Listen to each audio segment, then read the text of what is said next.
I think Giselle is giving up. Giselle is like, I ain't tell her to come home. We done talked about this. You said this 10 years ago that you was going to play 3-4 more years. Because he wasn't about the family. He says, I'll know. He didn't mention anything about no family. He did not. Prior to that, Skip, he said, I'll sit down with my family. We'll discuss it, yada, yada, yada. My wife wants me to retire, yesterday. Yep. At this moment, now he's saying, I'll know when it's over. When I want to put into it, when I don't feel I'm devoting as much to the team and I give them the chances that they need to win, then I'll step away. Skip, I would not be surprised. As a matter of fact, I'm going to go on record and say I'm going to be shocked if he doesn't play till he's 45. The biggest surprise about Tom Brady's career is how he's been able to avoid the big hit. Skip, you know at quarterback, Skip, you looking down the field, and you got 5 guys blocking for you, but sometimes guys whiff. Sometimes guys block the wrong guy, have the wrong assignment, and somebody comes scot-free, and they put their shoulder or their helmet in the small of your back or in your chest.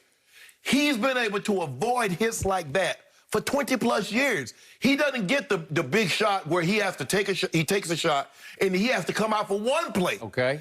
I did think he took some big shots at Chicago on that Thursday night and against New Orleans on the Sunday night at home. No, the big shot that he took is what you call him, slung him down and slammed him on his head. Khalil Mack was delayed. And he got upset about that because Brady knows those are the hits, not the ones that By the way, Pro Football Focus says that was the only play that Tristan Wirfs gave up a sack on the whole year. Right. That he got beaten on that play by that guy. There's no shame in that, Tristan. So Skip, he's been able to avoid the hit. He didn't take that flush shot like Drew Brees where you collapse a lung, crack, break 11 ribs, and all kind of things like that. He hasn't taken that. So that is the most surprising thing, and that's why he's possibly, because he knows this, Skip. He ain't taking that shot. He sees the sack. It's 2nd and 13. It's 2nd and 15. It's 3rd and whatever. But I'm not going to give you an opportunity to take me down and you land on top of me. Because when you pliable, Skip, that means you don't have the muscle density to absorb those shots like a person that's muscle bound. So what he does is that you saw him, Skip, Sunday against the Packers. Go, hey, you got me. Well, how many times have you been on him this year for there'll be a free runner, an open, like a corner blitzer, and Chuck and duck. He ducks and rolls, man. He does. Okay. Smart. You got to live to play another. Yes. That's how you play until you're 45. You can't, Skip, you can't be taking those. Look, that's 45. That man's 43. You can't be taking those shots that a lot of these quarterbacks take and says, you know what, I'm going to do this again, I'm going to do this again. So so to make a long story short, I'm going to be surprised if he does not play until he's 45. So when I watched this yesterday, and I watched it live, the first person I thought of was you. And I laughed, and then I couldn't stop laughing because this man is going to torment you for years to come. At least 2 more, huh? And I'm going to knock on wood because it does depend. He's the first to say it's a very physical game, and you never know. I don't know. Maybe the Super Bowl, I'm knocking on wood. You don't know when that hit will come or when he'll just say... Enough of this. Yeah, and we've had people on the show, different contributors to the show, say, well, hey, if he wins the Super Bowl, would he then take some time and say, you know what? I've had a great run. Why not end it this way? Nah, I don't think so either. Yeah, he has an unquenchable thirst for winning. So I don't condemn you for this, but when we started this show 4 years ago, you were saying, you know what? It's time for him to retire. It's time for him just to go home because it's too hard from this point on. But you were looking at it through the eyes of a man, who at 35 said, I can't take the meetings anymore. I can't take the drudgery. I can't take the relentless drudgery of day after day after day studying, answering questions in meetings, be completely prepared for the game. And then your body just starts to betray you because you're taking too many hits. And yours started to, as everybody starts to at 35-ish, right? Maybe before that, depending on your position. So in this case, he is saying that I don't think I could ever go at this game half-assed. Well, he won't. No, he can't. He can't.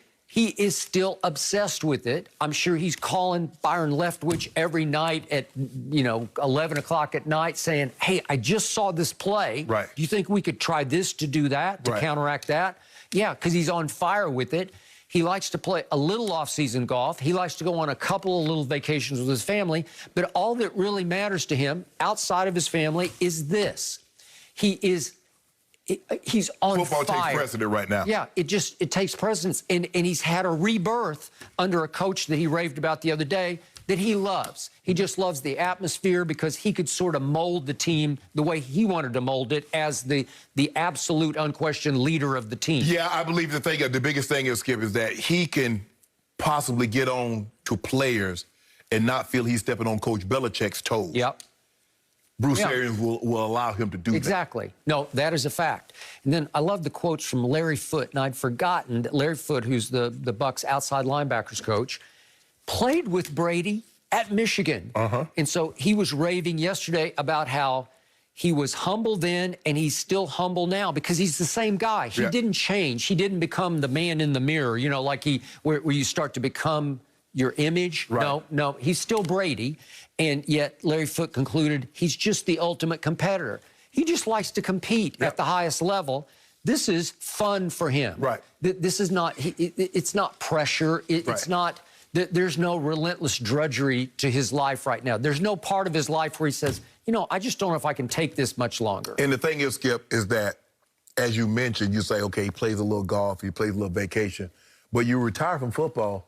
Are you going to golf every day? Every day. Are you going to vacation every month? Right. Probably not. So this is it. He's never going to be around the locker room. He's going to miss the locker room. He's going to miss the stretching. He's going to miss being on the field.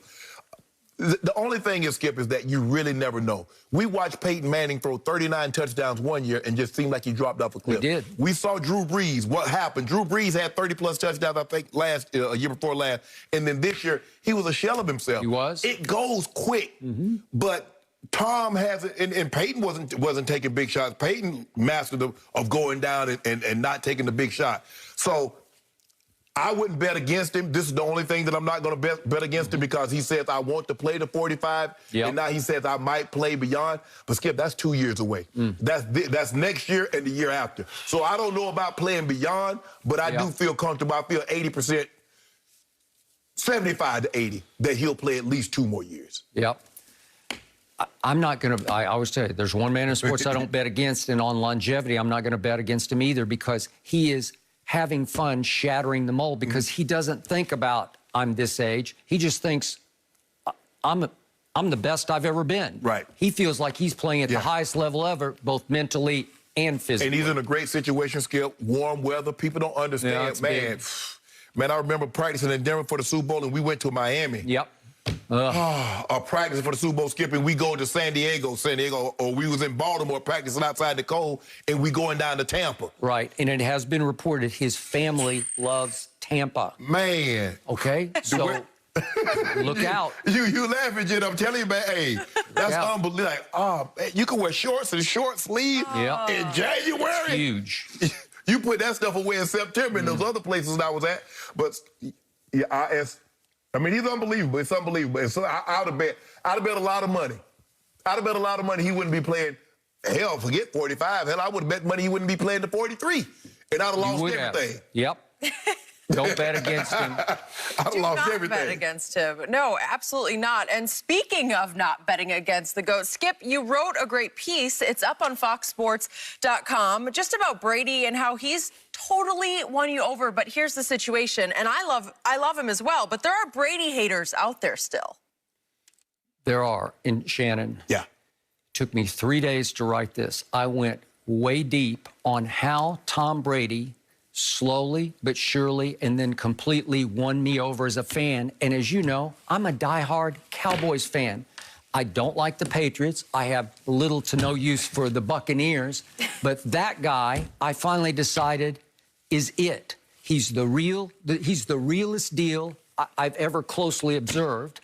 And I still cannot understand, I can't get it right in my mind, why so many people still hate him, despise him, doubt him, when they should be won over also. So that's what I wrote from top to bottom, and I would appreciate it if...